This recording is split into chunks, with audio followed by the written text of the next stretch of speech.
Muy buenas noches, qué bueno poder saludarlos nuevamente esta noche.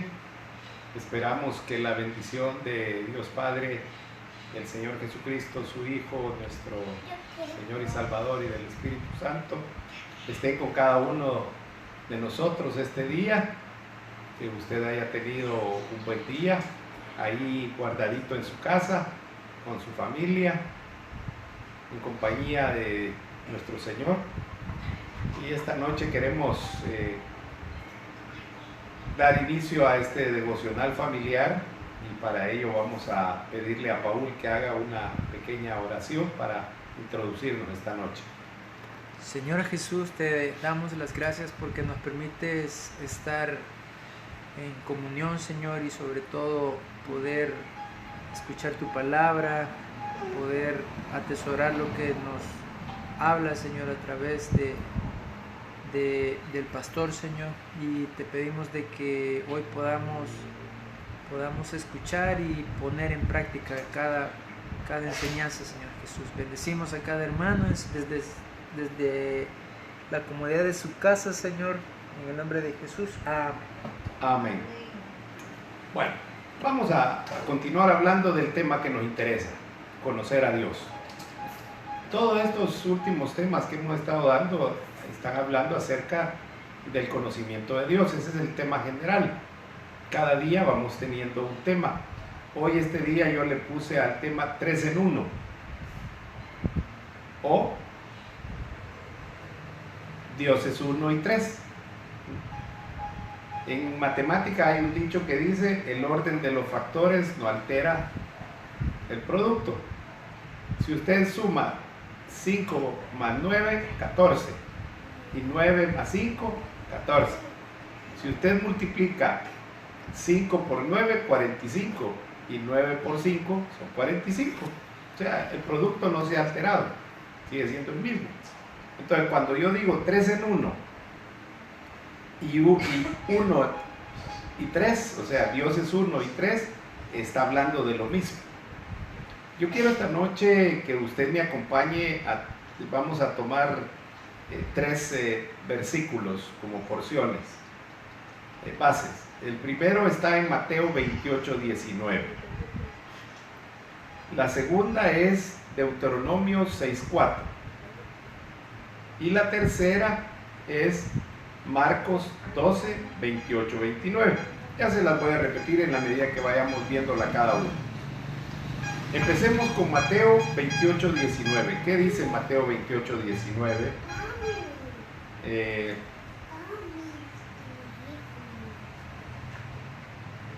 A ver si Celina nos lee Mateo 28, 19, Paul nos lee Deuteronomio 6, 4, y no sé si Mariceli tendrá por ahí. Ok, Marcos 12, 28, 29, por favor. 28, 19, Mateo 28, 19. Mariceli, Marcos 12, 28, 29. Por tanto, id y haced discípulos a todas las naciones, bautizándolos en el nombre del Padre, y del Hijo, y del Espíritu Santo. Ok, id pues y haced discípulos de todas las naciones, bautizándolos en el nombre del Padre, del Hijo y del Espíritu Santo. A ver, Paul. Deuteronomio 6:4 dice: escucha, Israel, el Señor y únicamente el Señor es nuestro Dios. Ok, la versión La Reina Valera dice: escucha, oh Israel, el Señor es nuestro Dios, el Señor uno es. Es lo mismo dicho de una manera diferente. Y allá Mariceli, Marcos 12, 28, 29. Se acercó uno de los maestros de la ley que los había oído discutir. Se había fijado en lo bien que Jesús les había contestado y le preguntó: ¿cuál es el mandamiento más importante? Jesús contestó: el mandamiento más importante es este: oye, Israel, el Señor nuestro Dios es el único Señor. Ok, ve, Mateo habla de 3 personas: Padre, Hijo y Espíritu Santo. Y tanto Deuteronomio 6:4 como Marcos 12 hablan de que Dios es uno, que el Señor nuestro es uno. Entonces lo que yo le dije, tres en uno, o Dios es uno y tres. No es que sean tres dioses ni nada por el estilo, ¿verdad? Es un solo Dios manifestado en tres personas. Esta noche vamos a hablar de lo primero, de que Dios es uno. Vamos a empezar por ahí. Mañana vamos a ver, o el día miércoles, perdón, vamos a empezar a ver lo de la Trinidad, o sea que la manifestación de Dios en tres personas. La premisa principal aquí es que hay un solo Dios verdadero, y eso como creyentes debe de estar como uno de los cimientos de nuestra fe, como un fundamento de nuestra fe. Nosotros los creyentes somos monoteístas. ¿Por qué? Porque la Biblia, que es, ya vimos el día viernes, vimos que la fuente de donde pues, obtenemos el conocimiento, donde está todo lo relacionado con Dios en la Biblia, y ahí dice que hay un solo Dios verdadero. No son tres dioses, sino que es un solo Dios. Y esta creencia se le conoce como monoteísmo. Existen religiones que son politeístas, que van de dos a más dioses, ¿verdad? Que tienen ahí ellos. Unos tienen a elefantes, vacas, otros tienen figuras medio raras por ahí, ¿verdad? Con tantas manos, cosas así. Otros tienen con caras de perros, gatos y no sé qué más cosas, lagartos, cocodrilos. Entonces, todos ellos eran politeístas. Bueno, nuestros ancestros, los indígenas de aquí de El Salvador y toda Mesoamérica, eran politeístas. Creían en el dios sol, en la diosa luna, en la diosa naturaleza, y todavía hay muchos que todavía los adoran. Y esta palabra monoteísta o monoteísmo viene del griego mono, que significa uno, y teos, Dios. Entonces, al unirla, hace que es un Dios.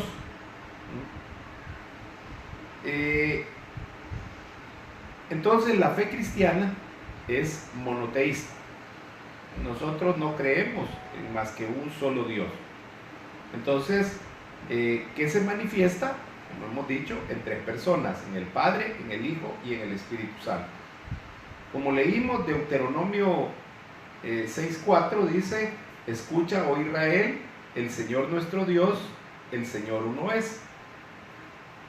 E Isaías 45:18 dice lo siguiente: porque así dice el Señor que creó los cielos. Oiga, interesante. ¿Quién creó los cielos? El Señor. Y dice: Él es el Dios que formó la tierra y la hizo. Él la estableció y no la hizo un lugar desolado, sino que la formó para ser habitada. ¿Para qué formó la tierra Dios? Para que fuese habitada. Ese era el propósito de Dios al hacer la tierra, al formar la tierra. Y sigue diciendo Isaías 45:18: yo soy el Señor y no hay ningún otro. Oiga, ¿cuántos señores debemos de tener los cristianos? Un solo Señor. Aquí no existen señoras. Aquí solo existe Señor. Y no es que seamos, ¿cómo le llamarían? Machistas, ¿va? Sino que simple y sencillamente así es la religión o el concepto que Dios formó acerca de la cristiandad, de ser seguidor del Dios Todopoderoso, en donde solo existe un Señor en nuestra vida. Por eso es que dice la palabra que quien tiene dos señores al final termina amando a uno y aborreciendo al otro, porque no se puede amar a dos señores a la vez. Entonces nosotros tenemos que estar definidos y tenemos que estar sobre la línea de que solo existe un Señor, único Señor, no más. Y esta afirmación de que solo hay un Dios verdadero es el fundamento de la fe tanto del Antiguo Testamento como del Nuevo Testamento. Es la misma fe. Dios creó, se hizo un pueblo para sí, dice la palabra. Salieron de los lomos de Abraham.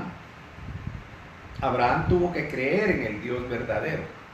Entabló amistad con el Dios verdadero, se relacionó con el Dios verdadero.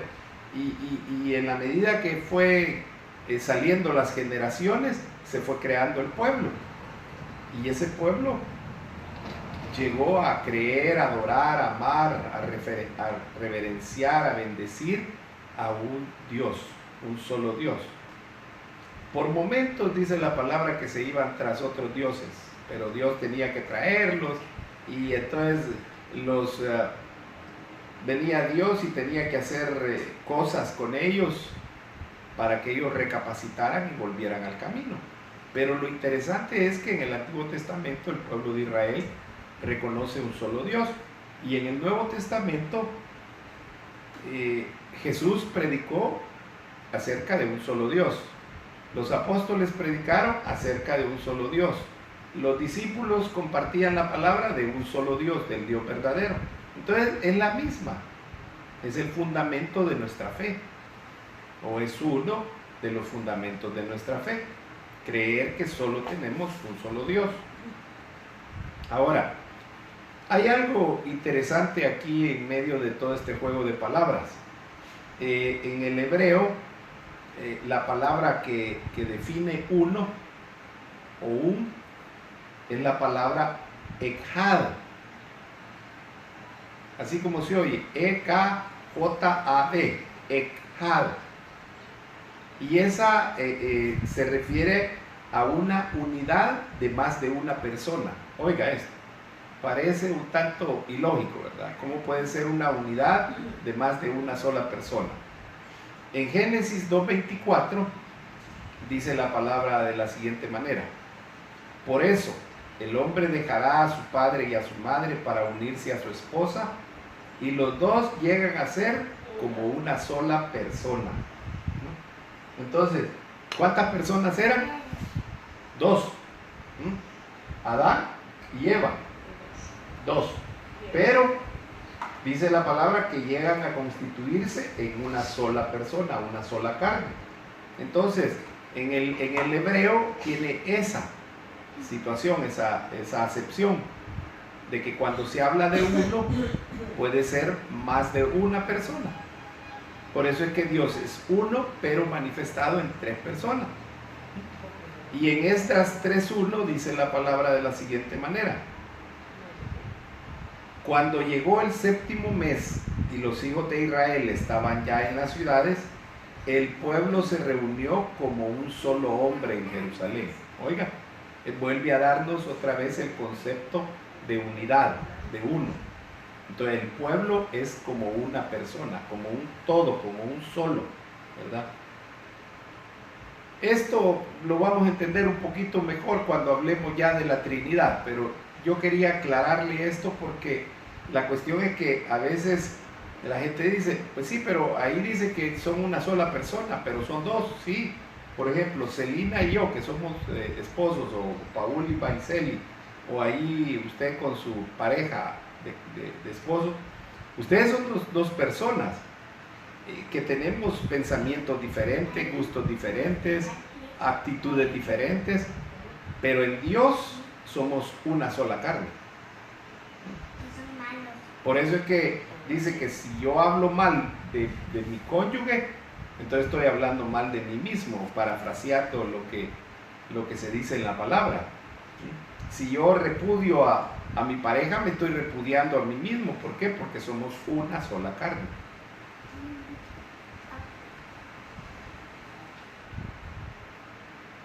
La fe nuestra en el único Dios vivo y verdadero debe estar firmemente arraigada en lo más profundo de nuestro corazón y de nuestra mente. No debe de existir otro pensamiento, no debe de haber dualidad de pensamiento. ¿Será que es solamente un Dios o es que son tres dioses? No, ya, así mire, como que 1 más 1 son 2. Usted y yo solo tenemos a un Dios verdadero, a un Dios único, un Dios vivo, Jehová de los ejércitos. Todos los nombres es otra cosa, pero es el mismo Dios. Él se llama el Todopoderoso, el Altísimo, el Omnisciente, el Omnipotente, el Yo Soy, Elohim. Tiene una cantidad de nombres, ¿va? Jireh, que lo que hacen los nombres es nos presentan una cualidad específica de Él, pero no quiere decir que sean muchos dioses, es el mismo Dios. Y eso, como le decía yo, es uno de los cimientos en los cuales descansa nuestra fe como cristianos.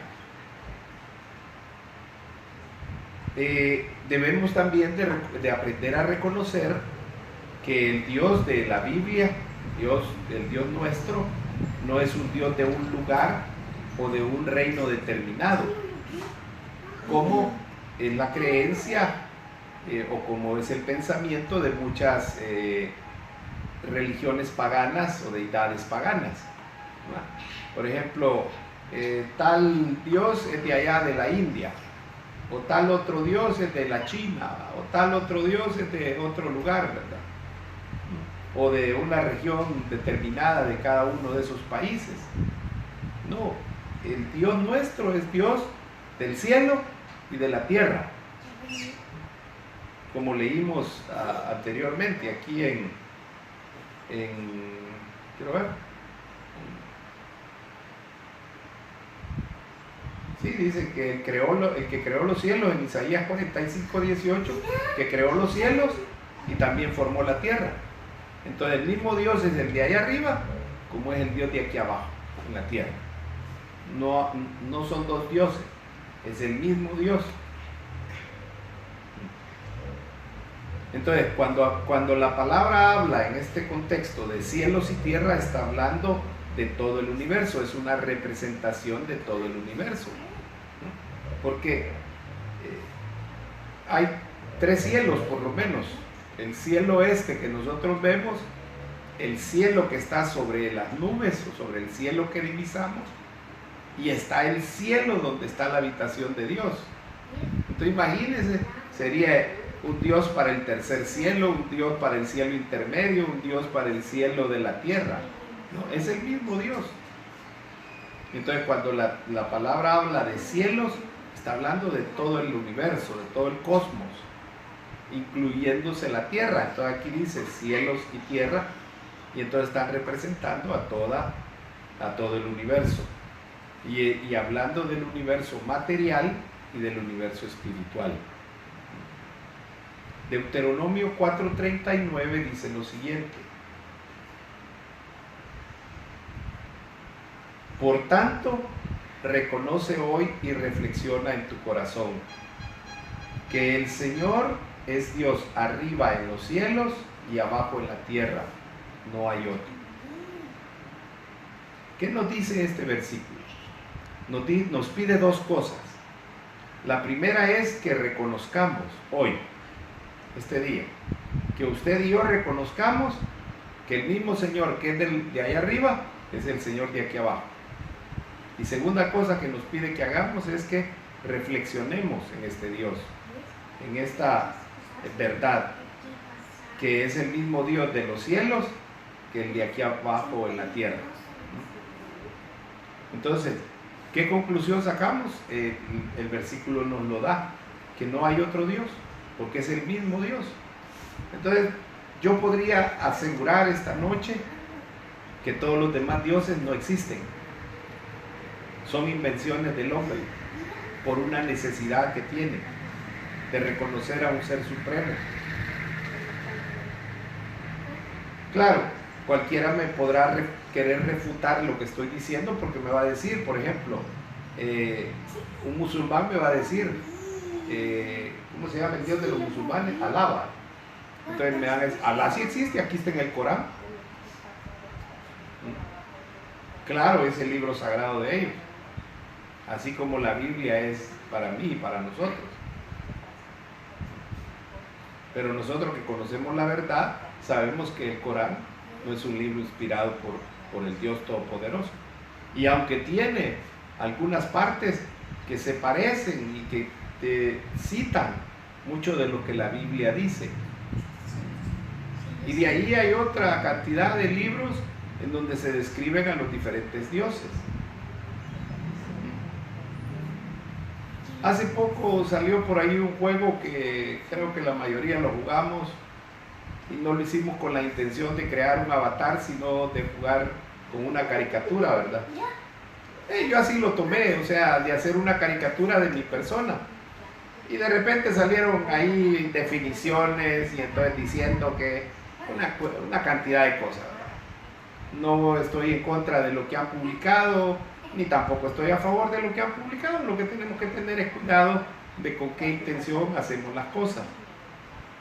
Yo no lo tomé como un avatar porque yo sabía lo que era un avatar, entonces realmente para mí es una caricatura que me representó a mí, traté de hacerlo lo más parecido a mi persona. Y yo creo que también ustedes lo hicieron de esa manera. Entonces esa gente tiene a sus dioses, pero nosotros tenemos y reconocemos y creemos en un solo Dios único. Y mire, si me voy a pasar los 25 minutos o los 30 minutos que siempre me tardo en compartir repitiéndole esto, es porque quiero que nos quede bien grabado en nuestra mente. ¿Por qué? Porque hoy son tiempos finales y hoy va a venir una cantidad de mentiras, se van a levantar anticristos. Bueno, ya los empezamos a oír y a ver, ¿verdad? Ya están aquí en El Salvador. Y no me da pena decirlo, ni me avergüenzo de este evangelio en el cual yo he creído y estoy cimentado, que es el evangelio de mi Dios. Y no tengo pelos para decir que ya están los anticristos aquí. ¿Por qué? Porque todo aquel que blasfema, todo aquel que ataca la Escritura, todo aquel que ataca a nuestro Dios, a nuestro Cristo, a nuestro Señor Jesucristo, es un anticristo, simple, así. Entonces todos los que nos atacan hoy en estos días son anticristos, como los han habido en toda la historia. ¿Por qué? Porque quieren engañar, porque quieren llevarse a las ovejas. Y Jesús dijo que el que no entra por la puerta es un ladrón. Y ahí están tratando de robarse las ovejas del Señor. Pero mi Dios, hasta este día, mi Señor no ha perdido una tan sola batalla, eso téngalo por seguro. Y si nos ha puesto en algo aquí el Señor delante de ustedes, es a traerle la palabra y a decirle las verdades para que usted y yo estemos cimentados en nuestra fe. Y nuestra fe, uno de sus cimientos es que tenemos un solo Dios, Jehová de los ejércitos, manifestado en 3 personas. En este texto que vamos a leer a continuación, yo quiero que usted piense qué es lo que le está diciendo este versículo a usted, o en qué contexto está hecho.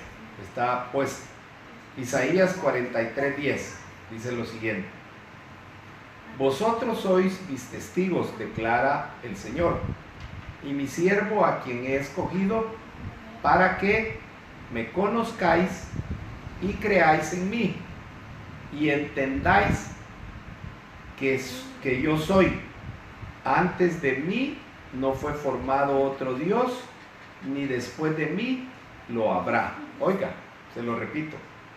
Vosotros sois mis testigos, declara el Señor, y mi siervo a quien he escogido, para que me conozcáis y creáis en mí, y entendáis que yo soy. Antes de mí no fue formado otro Dios, ni después de mí lo habrá. Aquí hay 3 palabras importantes que debemos de visualizar. Y la primera es conocer. ¿A quién debe conocer usted? A Dios. Mire, antes de meterse a leer cualquier otra cosa, antes de querer entender otra religión y todo lo que otros dicen, mejor comencemos por conocer a nuestro Dios. Eso es lo más importante en nuestra vida. Fue de las primeras cosas que yo empecé a hablarle hoy en esta serie. Entonces Dios pide que le conozcamos. Eso es lo primero. Lo segundo, que creamos en Él. Oiga, ¿en quién tiene que creer usted? En Dios. No en la luna, no en el sol, ni en ninguna otra cosa, sino en Jehová de los ejércitos, en el Dios verdadero. Y tercera, dice, entiendan que yo soy. Cuando Moisés le dijo, ¿y quién les voy a decir que me envía a ellos? Diles que te envía el yo soy. Entonces, ¿qué tenemos que entender? Que Él es. Y que antes de Él no han habido dioses, ni después de Él van a haber dioses. Porque es el único Dios. Así de simple. Y por eso le estoy dando las citas, para cuando alguien le diga, es que mire que el Dios no sé qué. No, si solo un Dios hay. No, ¿cómo va a creer que no? ¿Cómo no? Y está en Isaías 43:10. Ahí dice que solo Él es, y que antes de Él y después de Él no han habido ni habrán dioses. Ahora, hay algo interesante aquí. Entonces, ¿cómo nosotros debemos de vivir? Conociendo a Dios, creyendo en Dios y entendiendo que Él es el único, el verdadero. Así debemos de entender la palabra y vivir.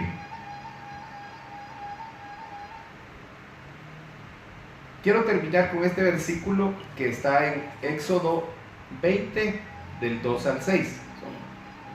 5 versículos que vamos a leer. Y dice la palabra en Éxodo 20, 2, 6.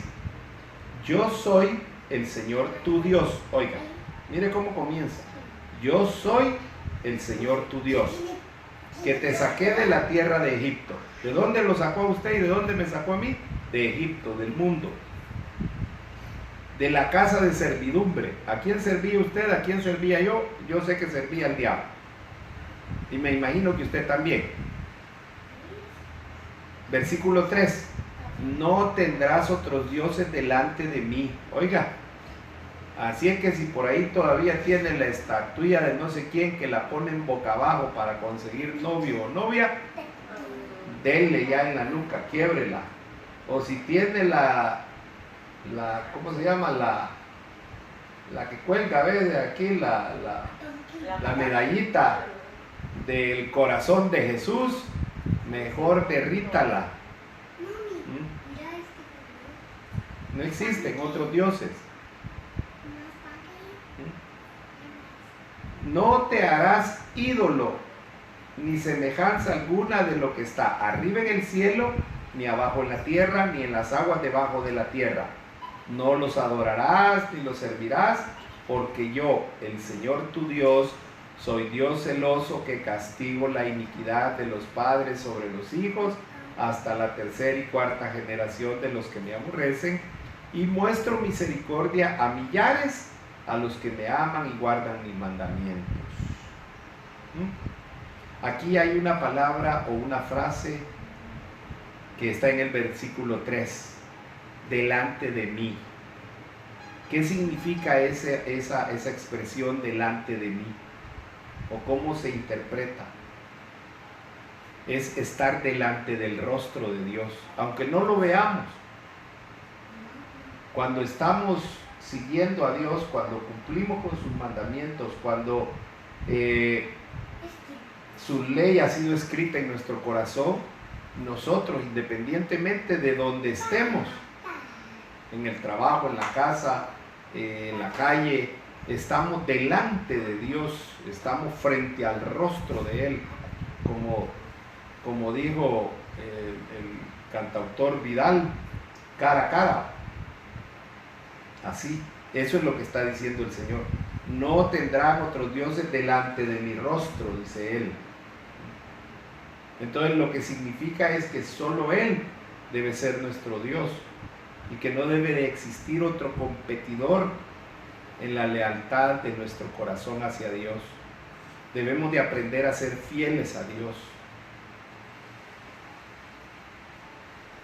Cualquier persona o cosa que valoremos y que sirvamos más que a Dios es un falso Dios, es un ídolo.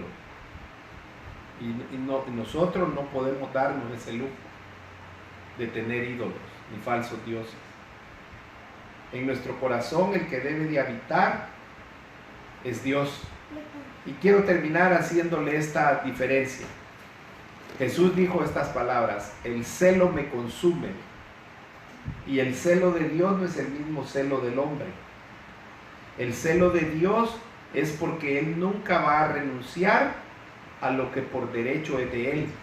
Por eso es que Jesús se encendió cuando vio que los mercaderes habían hecho de aquella plaza, de aquel atrio, una plaza de todo, de corrupción.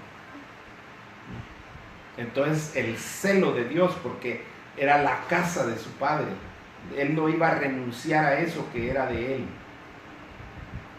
Mientras que el celo del hombre, del pecador, se origina en la envidia y en el egoísmo. Por eso es que el celo es pecaminoso, es pecado.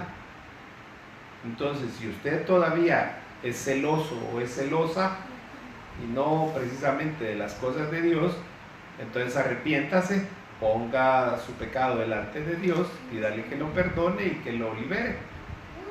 Pero si usted siente celo por las cosas de Dios, entonces es porque usted ama a Dios y no va a renunciar a lo que por derecho Dios le ha dado a usted.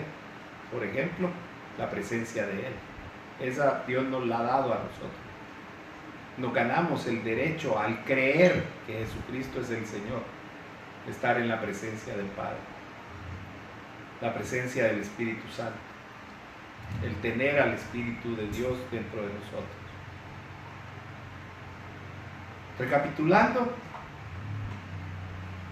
nosotros tenemos un único Dios, verdadero, creador de los cielos y de la tierra. No hay otro.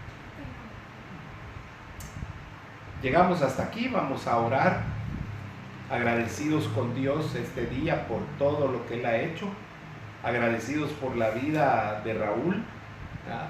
Pedimos por su pronta y total recuperación, por la recuperación de la prima de hermana Leti y por la prima de Jorge Posada, que son de los que sabemos que han estado con enfermedad.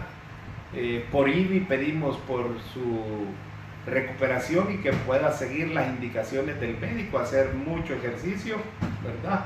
Para que pueda recuperarse. Y por todos los demás, pues pedimos a Dios para que siempre nos guarde, que nos lleve en el hueco de su mano y que la provisión de nuestro Padre nunca falte. Señor, te damos gracias esta noche por todo, Señor. Todo lo hemos expresado y te lo hemos pedido en el nombre de Cristo Jesús, nuestro Señor y Salvador. Que la paz y la gracia estén con todos y cada uno. Amén.